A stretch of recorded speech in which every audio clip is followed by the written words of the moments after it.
But Sergei Magnitsky was 10 years younger than everyone else. He was 35 years old. He hadn't grown up in this Soviet era to see it with his own eyes. And in his worldview, Russia was a place that was imperfect but getting better. And he wanted Russia to be, he thought Russia was the country he wanted it to be, not the country it was. And he said, no, I'm not leaving. I've not broken any laws. This isn't 1937. And so he stayed.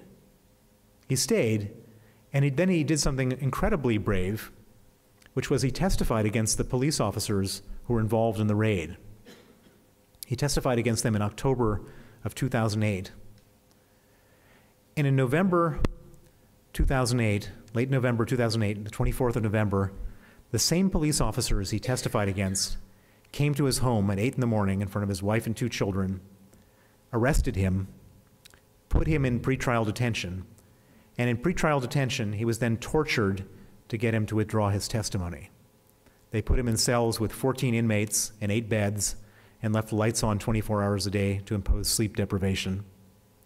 They put him in cells with no heat and no window panes in December in Moscow, so he nearly froze to death. They put him in cells with no toilet, just a hole in the floor where the sewage would bubble up. They would move him from cell to cell to cell in the middle of the night. And after 6 months of this, his health started to break down. He ended up getting terrible pains in his stomach, losing 40 pounds, and being diagnosed as having pancreatitis and gallstones and needing an operation, which was scheduled for the 1st of August, 2009. A week before the operation was due, they came to him, again asked him to withdraw his testimony, and they asked him to sign a false confession to say that he stole the $230 million, and they did so at my instruction. Now, I don't know how I would behave under such duress. I don't think Sergei knew in advance how he would behave. I don't think any of you would know how you would behave under such duress. But Sergei, who was a middle-class tax attorney, had a will of steel. For him, the idea of perjuring himself and bearing false witness against me was more poisonous than the physical pressure he was being put under. And he refused their proposal. And so in retaliation, they abruptly moved him from the prison that had a medical facility to a maximum security prison in Moscow called Butyrka. And Butyrka, there are no medical facilities. It's a horrible prison. It's one of the, they call it a way station to the Gulag. And at Butyrka, Sergei's health completely broke down. He went into constant, agonizing, ear-piercing pain and was desperate for medical attention, and they refused. He and his lawyers wrote more than 20 requests to every different branch of the penal, judiciary, and law enforcement systems of Russia, begging in writing for medical attention. Every one of their requests was either ignored or denied in writing. On the night of November 16th, 2009, Sergei Magnitsky, his body finally gave out and he went into critical condition. On that night, the Butyrka prison authorities decided to transfer him to a different prison that had a medical facility, and they sent him to Matryoshka Tishina prison across town. They put him in an ambulance. When the ambulance arrived at Matryoshka Tishina, instead of putting him in the emergency room, they put him in an isolation cell. They chained him to a bed, and then 8 riot guards with rubber batons came into the isolation cell and beat him for 1 hour and 18 minutes until he died at the age of 37. Sergei Magnitsky left a wife and 2 children. I learned about his death on the morning of November 17th at 7:45 a.m. When I got that telephone call, it was like a knife going into my heart. It was the worst news I've ever gotten in my life, the most devastating news I've ever gotten, and the most life-changing news I've ever gotten. When I finally was able to regain my composure after hearing that he had died, I made a vow to his memory, to his family, and to myself that I wasn't going to let the people who killed him get away with it, and I was going to get justice for Sergei Magnitsky. And for the last 5.5 years, I've been seeking justice for Sergei Magnitsky. Now, there's something very unusual about his story, which is, and I should point out that up till now, everything I've told you is not unusual. This type of story goes on in Russia in many situations. This is a common story of how assets are being stolen, how people are being taken hostage, about how people are being tortured. What's unusual about it is Sergei's bravery that he wouldn't perjure himself. And the other thing that's unusual about the story is that he wrote it all down. He wrote down 450 complaints in his 358 days in detention, documenting exactly what happened to him. Who, where, when, why, how. You may ask, why is it that they allowed these complaints out? And the answer is that the Putin regime, and I would even say the Russian regime, because this goes back to all the stuff we're talking about before, they absolutely have no regard for justice, but they have this incredible regard for procedure. During the Stalin times, everybody had to sign a confession before they were executed. And to this day, the procedure is absolutely entrenched in the system. And so the procedure is you can file your complaints and they can ignore them. And so he was able to file these complaints without any of these things being stopped, without any regard to what they might say. And we got copies of all these complaints. And so the complaints painted an absolutely clear picture of torture and murder. And so with these complaints, I figured no matter how evil the Putin regime is, that they would have to throw 5 or 6 guys under the bus and try some people and convict them for Sergei's murder. But it turns out that they didn't. And the reason that they didn't is because Putin has about 10,000 of these guys doing his dirty work for him. He's become extremely rich through this type of extortion, hostage-taking, torture exercise. And if he were to throw 5 or 6 guys under the bus to satisfy Western public opinion, he wouldn't be able to efficiently motivate the other 9,995 people who were doing this. And so instead of doing anything, he exonerated everybody involved and even gave special state honors on the 1-year anniversary of Sergei's murder to some of the people who were most complicit. And so it became clear to me that if we wanted to get justice, we weren't going to be able to get it inside of Russia. We needed to seek it outside of Russia. So how does one get justice outside of Russia for a crime like this? There's no statute in Canada or the United States or Britain for murder in a foreign country. But we came up with something which was very clear, which is that the people who did this did it to steal $230 million. They didn't do it for ideology, they did it for money. And the people who stole the $230 million, they don't keep their money in Russia, because as easily as they stole it, it could be stolen from them. They keep their money in the West.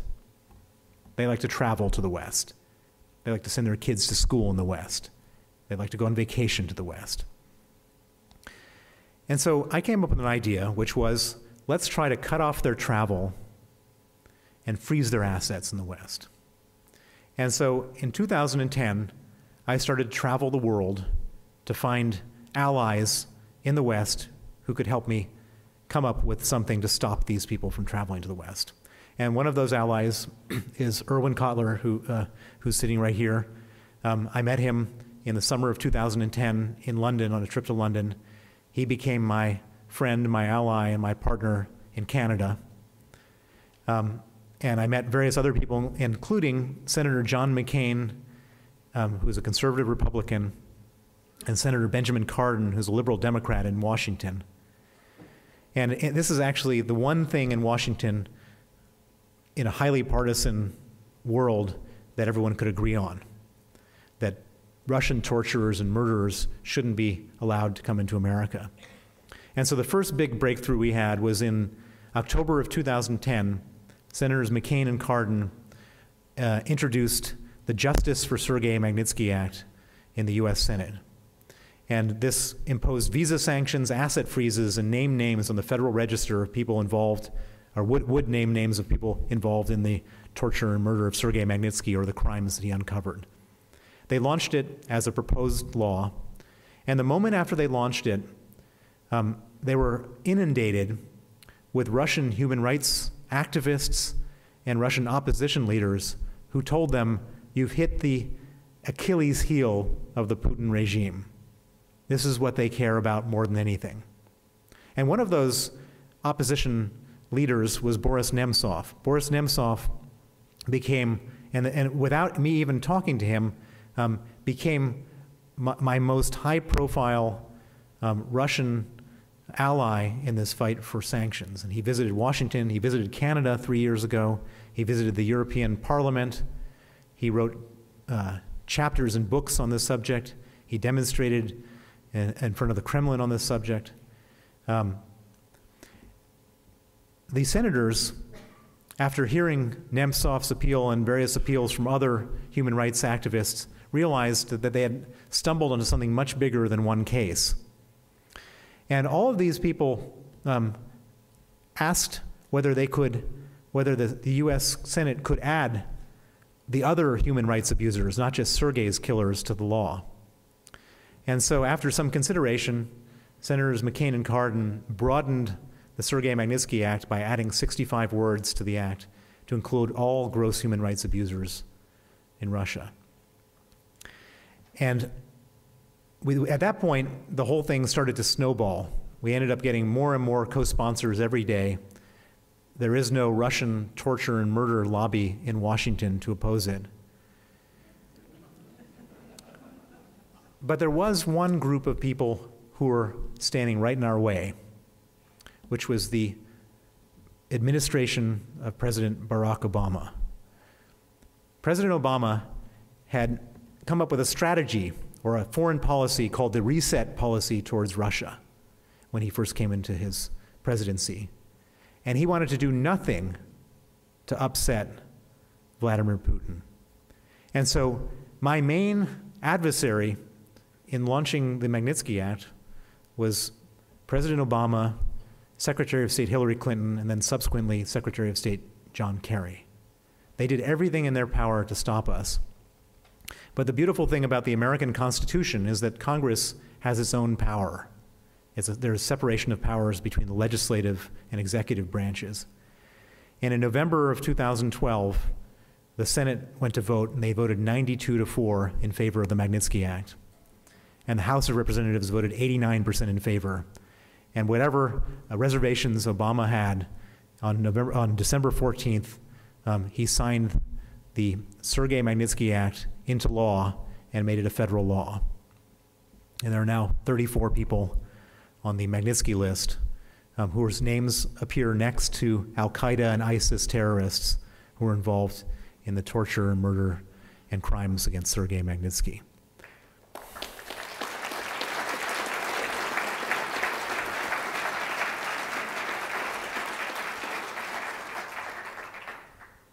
In parallel, Erwin and I have been working in Ottawa trying to do the same thing.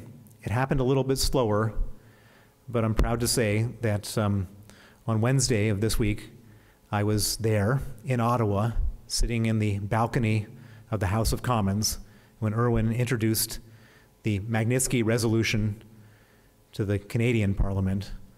And in that resolution, every single political party in Canada backed it, and it was passed unanimously on Wednesday this week.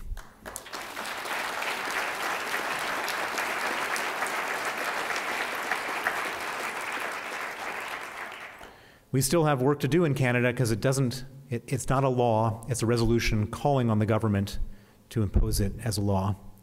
But I'm happy to say that the indications I've gotten from the government here is that they intend to take this resolution and make it into a law. And it's going to be my job and Erwin's job and various other members of the Parliament from all different parties to hold the government to account, and we'll continue to do so until it does become a law. And so this is not real justice. Banning visas and freezing assets is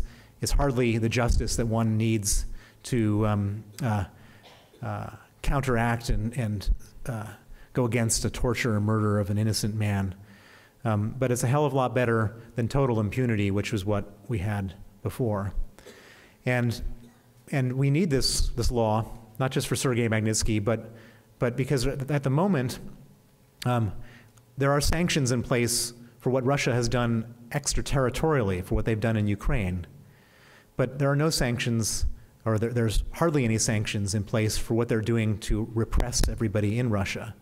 And to the extent that we're hoping that there is some kind of alternative voice in Russia to speak up against what Putin is doing, we need to at least give them a little bit of protection, which is what this is all about. So in my campaign, that's the political prong of the campaign. And there's one other prong of the campaign which I want to mention tonight, which is the communications prong, or the media prong of our campaign, which is to tell the story to the world. And that's why I'm here sharing it with you tonight. But one of the things which, so in the sort of telling the story part of the campaign, at first I thought if I could just get newspapers to write about this story, then everyone would be shocked and outraged, and the world would come along with me in their shock and outrage. And then I discovered something slightly disappointing about newspapers, which is that nobody reads them anymore. And very, very few people read the Financial Times, The Economist, New York Times, and your good newspapers here in Toronto. Very, very small number of people read the papers, and if they do, you're lucky if you get 45 seconds of someone's attention. And so that didn't work. And so the next thing I tried was making YouTube videos about this whole story. We found out how rich some of the police officers got who arrested Sergei, and we made these 10-minute YouTube videos. And remarkably, that got people's attention much more than newspapers. We ended up getting 2.5 million downloads off of our YouTube. And a lot of people got really exercised about what they saw in those YouTube videos, but that was still only 10 minutes. And so I figured if I really want to get people's attention and I could do this properly, I should write a book. Because with a book, if you get someone to actually read it, you get 10 to 12 hours of their time. And so I set out on writing a book about right after the Magnitsky Act was passed in America. And it was really important to me to write a book that people actually read. I have about 20 books next to my bed where I've read the first 30 pages, and I couldn't write a book that someone read just 30 pages of my book. And so I killed myself to write a book that people would read from start to finish. And I succeeded. And I've written this book. It's called Red Notice, a true story of high finance justice, or I'm sorry, true story of high finance murder and one man's fight for justice. And I succeeded. If you read the first 10 pages of this book, you will read the whole book. It's like the book version of Homeland or House of Cards. And so I urge you all to buy this book, not because any money that we raise from this book goes towards the Magnitsky campaign, so there's no profit in it for me, but if you read this book and you get other people to read this book, more than anything else that's ever been written out there today, proves that Vladimir Putin is not a nationalist acting in the national interest, but he's a criminal. And that is the conclusion that the world needs to come to in order to have the policies that should be dealt with next in terms of what should be done with Russia. And so I urge you all to buy this book, share it with your friends, and I will sign it for you after this speech is over. Thank you very much.